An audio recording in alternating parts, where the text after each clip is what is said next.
सीता जी के जन्म की कथा। परम तपस्वी, दयालु और प्रजापालक राजा जनक मिथिला में सुखपूर्वक राज कर रहे थे। उनके राज्य में धन धान्य और वैभव भरपूर था। लक्ष्मी और धर्म का निवास था। प्रजा को किसी प्रकार का कष्ट न था। आपस में बड़ा प्रेम भाव और सद्भाव था। यहाँ की स्त्रियां पतिव्रता, शीलवती तथा सद्गुणों की खान थीं। एक बार मिथिला में अनेक वर्षों तक मेघों ने जल नहीं बरसाया। इसके फलस्वरूप मिथिला की प्रजा को भयंकर अकाल का सामना करना पड़ा। अकाल ने अनेक लोगों के प्राण हर लिए। चारों ओर अन्न जल की कमी हो गई। ऐसी विकट स्थिति से निपटने के लिए राजा जनक ने मंत्रियों से परामर्श किया। मंत्रियों ने कहा, राजन, लगता है हमारे किसी कार्य से देवराज इंद्र रूठ गए हैं, इसलिए हमें उनके कोप का सामना करना पड़ रहा है। अतएव हे राजन, आप यज्ञ करके इंद्र को प्रसन्न करें। उनकी प्रसन्नता राज्य पर वैभव और समृद्धि के रूप में बरसेगी। राजा जनक ने अनेक ऋषि मुनियों को आमंत्रित कर एक विशाल यज्ञ का आयोजन किया। वेद मंत्रों के उच्चारण के साथ यज्ञाग्नि में आहुतियां पड़ने लगी। पूजा अर्चना से दसों दिशाएं गुंजायमान होने लगी। यज्ञ के अंतिम दिन देवराज इंद्र स्वयं यज्ञाग्नि में से प्रकट हुए और जनक को संबोधित करते हुए बोले, राजन, तुम्हारे यज्ञ से मैं पूर्णतः संतुष्ट हूँ। कल प्रातःकाल तुम खेत में स्वयं हल चलाकर मेरा स्वागत करना। मैं भरपूर वर्षा द्वारा मिथिला के अकाल को समाप्त कर दूंगा। ये कहकर इंद्र अंतर्धान हो गए। दूसरे दिन प्रातःकाल महाराज जनक खेत में हल चलाने लगे। तभी उनका हल पृथ्वी में दबी किसी कठोर वस्तु से टकराया। जब उस स्थान को खोदा गया तो वहां से एक घड़ा निकला। घड़े में एक नवजात कन्या को देखकर सभी विस्मित रह गए। राजा जनक ने जैसे ही उस कन्या को गोद में लिया, भयंकर गर्जन करते हुए मेघ उमड़ आए और मूसलाधार वर्षा होने लगी। देखते ही देखते मिथिला पुनः हरी भरी हो गई।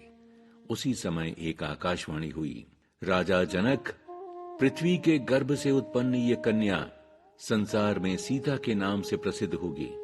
तुम इसे अपनी पुत्री के रूप में स्वीकार करो। तदनंतर सीता को लेकर राजा जनक अपने महल में लौट आए और रानी सुनैना के साथ मिलकर उनका लालन पालन करने लगे। निसंतान राजा के लिए ये किसी वरदान से कम न था। इतना ही नहीं, सीता के जन्म के साथ ही मिथिलापुरी का वैभव पुनः लौट आया। राजा और प्रजा का मन खुशियों से भर गया। राजा के सूने महल में भी किलकारियां गूंजने लगीं। राजा रानी अपने आप को परम सुखी और सौभाग्यशाली मानने लगे। माता पिता का भरपूर प्यार दुलार पाकर कन्या बढ़ने लगी। बाल सुलभ क्रीड़ाएं करते करते सीता अब युवती नजर आने लगी थी। सीता स्वयंवर। सीता जी अत्यंत रूपवती तथा समस्त गुणों से संपन्न कन्या थी। हर पिता की तरह राजा जनक को भी सीता जी के विवाह की चिंता सताने लगी।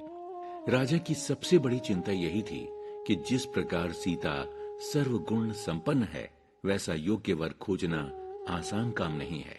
उन्होंने शतानंद गुरु से राय मशवरा करके एक बहुत बड़े स्वयंवर का आयोजन किया।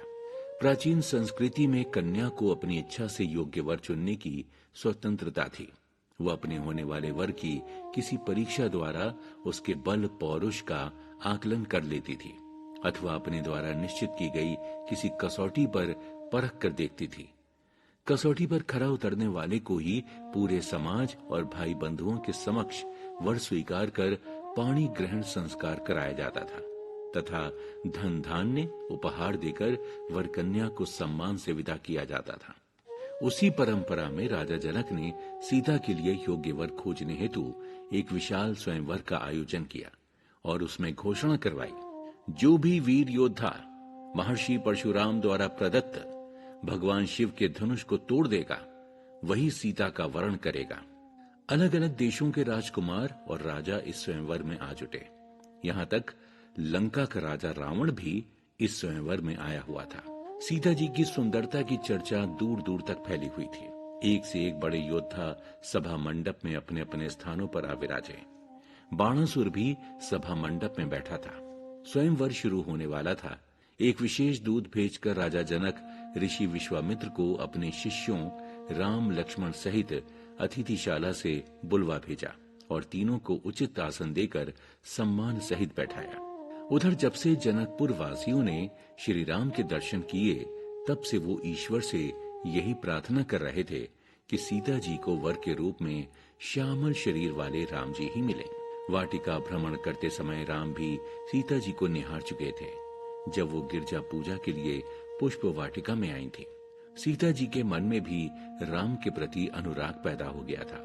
गिरजा पूजा में वो राम जी को पति रूप में मांग चुकी थी।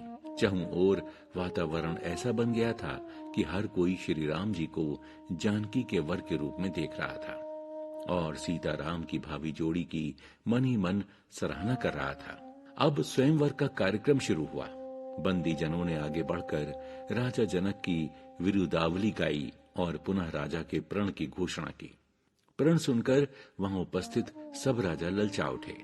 जो वीरता के अभिमानी थे वो मन ही मन बड़े तमतमाए और कमर कसकर अकुलाने लगे। बारी बारी से एक एक कर राजा उठकर अपने बल को आजमाने लगे। वो बड़े ही ताव में शिव धनुष की ओर देखते और दृष्टि जमाकर उसे पकड़ते। नाना प्रकार से पैंतरे बदल बदल कर जोर लगाते। धनुष उठाना तो दूर, वो उसे हिला भी नहीं पाए। जब ये नजारा सबने देखा तो राजा विवेकवान थे, वो धनुष उठाने ही नहीं गए। इस तरह उन्होंने अपने आप को हंसी का पात्र बनने से बचा लिया। लेकिन मूर्ख और घमंडी राजा कहाँ मानने वाले थे।